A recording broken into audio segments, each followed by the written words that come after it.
So, welcome. If you're watching this, this is a teaching on the using the left and right hand side of the brain to help explain meditation practice. So, yeah, it's referenced by Jill Bolte Taylor's book My Stroke of Insight, or you can check out her very inspiring talk on TED.com. She's a brain neurologist who had a stroke, and she talks about the two different hemispheres and what they represent for us as human beings. So I use them to help explain how meditation practice works. So if we start first with the left hemisphere of the brain, and you can see from the picture there, we have the qualities of the left-hand side of the brain are it's analytical, it's logical, mathematical, output-based, focused, and linear. Um, and so I always, use my father as a kind of representative of someone who's very left-brained. So I say, Dad, how are you today? And he says, I'm fine. And I said, well, how do you know you're fine? He says, well, I think I'm fine, then I'm fine. So I think, therefore I am, I think is what the phrase was. So the capacity of the left hemisphere, it has the ability to go back into the past and to plan for the future. So it's always moving between the two and the present. But also, it's what separates us from everything else. So it's the part of our identity that makes us separate and unique. That's what the left brain's job is, if you like, in many ways. Sometimes it's called the masculine brain. It's probably more testosterone driven, I would imagine. Um, and the main quality that we're looking for from the left hand side of the brain is the ability to focus on one thing at a time. That focusing, that laser like ability to focus on one thing at a time. And so, um, yeah, in our meditation practice, we we really need to anchor ourselves to the present moment as a way of tethering our thinking mind and our if we have a lot going on emotionally or physical, we have to practice anchoring ourselves into the present moment using various anchors. And that is the job of the left hand side of the brain, to stay focused on task, to stay focused on task. So if I was to do, say, for example, to design a practice for someone who was left brained, let me see, we would do it at the same time every day for the same length of time. And then it would be step one, this is what you do, step two, step three, and so on. And when we get to the end of the practice, we would then analyze it to see, did we achieve our goals or not? And that's how the left brain works. Did the practice work for me? Now, the the downside to the left hand side of the brain is that we can become overly focused, which leads to rigidity. Am I there yet? I've done 10 minutes of this practice. Why am I feeling what I want to feel? You know, we can become overly rigid and controlling. So we don't necessarily want to go to that. But we do need the focus and the ability to stay one pointed. That's really important. So if I move over then to the right-hand side of the brain, the qualities, as you can see from the picture, are it's more emotionally feeling based. And I use my mother for this because she's more feeling based than my father. Very stereotypical gender, I know. But, so I say, how are you today, Mom? And, again, so if the left-hand side of the brain is I feel, therefore I am, the right hand side may say something like, sorry, the left hand side is you, I think, therefore I am. The right hand side will say, I feel, therefore I am. Although more accurately, because the right hand side of the brain is in the present moment, but it's also connected to everything that's around it. Its main function is presence and connection. So sometimes we call it the female brain. It's more estrogen driven. Um, and my mum would say, well, I have to check in and see how my children are. And if they're okay, then I feel okay.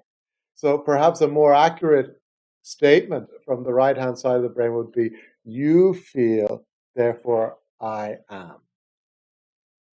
So that really, for me, that's more accurate. It's about connecting to others, relating. It's the relational side of the brain. You feel, therefore I am. And if you look at some of the qualities, it's about creativity, it's imagination, it's artistic, receptive, it's nonlinear, and it lives in the present moment, which is the quality we want for our meditation practice. Again, like the left hand side of the brain, obviously, if we go too much into the relaxation of the present moment, we can drift away. We can drift away from the present moment. Oh, I'm off now. If we were to do a meditation practice or someone who's predominantly right brained, it wouldn't be the same time every day. First of all, they'd have to get the atmosphere right. They'd have to, make sure maybe there's a candle and some incense, some nice music. And then they'd lie down and I'm in the forest and I'm hugging the trees or I'm with the angels. Very visually orientated. Great for visualization. So, and then, would they analyze it at the end of the practice? Probably not. They just have a cup of tea and go, that was great. So a different approach, but the key ingredient is the ability to come into deeply, to relax deeply or surrender deeply to the present moment, to surrender deeply into the present moment without falling asleep or drifting into fantasy land. And in a way, that's where the two sides of the brain work together. So I love the Buddhist terms, and particularly Thich Nhat Hanh, the Vietnamese Buddhist teacher, when he says, I inter-am as a representation, or we inter-are, as a representation of where the two brains meet, this kind of middle way, if you like, another Buddhist term, the middle way. In Africa, they have a great term, Ubuntu. I am who I am because of who we are. So again, acknowledging the individual self and the self that's connected to other, which is really the two sides of ourselves. And I love where they meet in the middle, particularly in my meditation practice. So when I'm practicing formal meditation, I'm using the left-hand side of the brain to anchor me and stay focused on what I'm supposed to be doing. And then I'm using the right-hand side of the brain to come in, to relax and surrender into the present moment, to deepen, it maybe is a better word, into the present moment. But if I drift away, I then use my left-hand side of the brain to bring me back to my anchor again, to stay tethered, to stay focused, to allow this presencing and deepening to happen, to take place. And so that's the wonderful dance or balancing act between the left-hand side and the right-hand side of the brain that takes place. And it's really important to feel into in our practice, to feel and to get that balance right for our practice.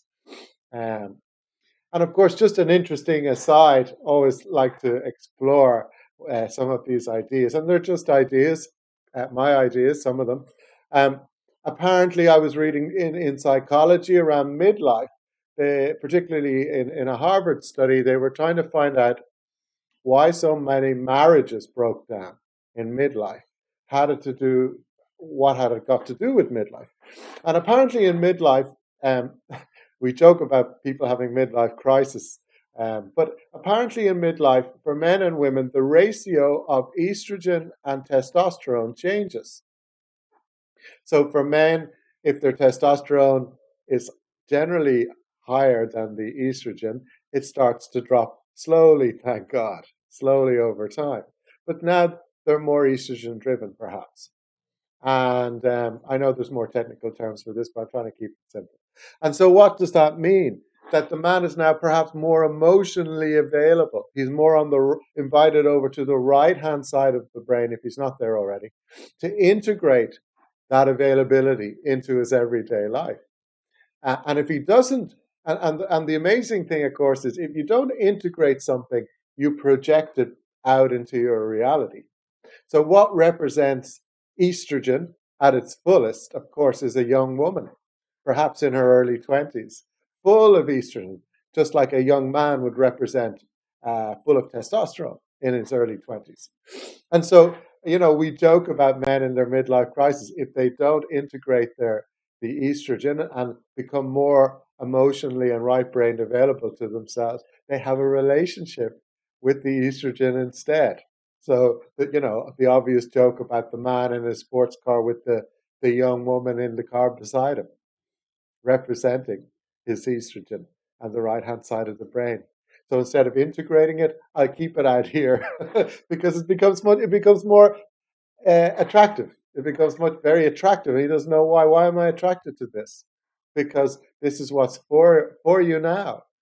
And I mean, one of the things we don't joke about in Western society is how that affects a man. I mean, physically, what does estrogen do to a man's body, and so on, and you know, and and obviously the sports car represents his libido, showing everybody again, look, I still have my libido. I still and a lot of men, some famous singers and so on, Tom Jones, like, are famous for taking testosterone injections to keep their libido, to keep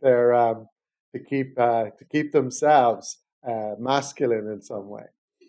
And um, and of course there is, like, recently I discovered there's a difference between libido and mojo, but I won't go into that now. So, but if we look at women then in midlife, again, generally the estrogen is higher than the testosterone, and the estrogen drops in menopause.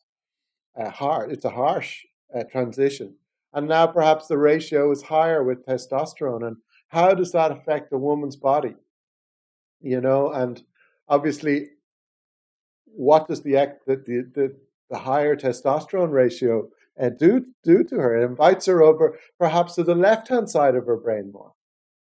The ability to language and be logical and get things done and be focused and one pointed, whereas maybe that wasn't there as much before.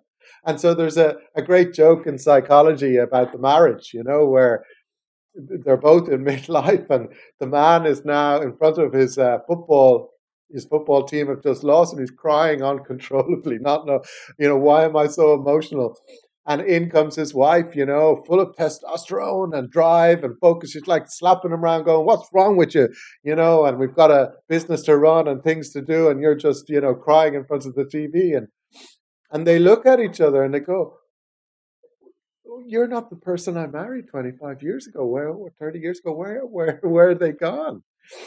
Um, and obviously, we don't have to wait till midlife for that to happen. But it's nice to know that these things are are natural in terms of our development as human beings.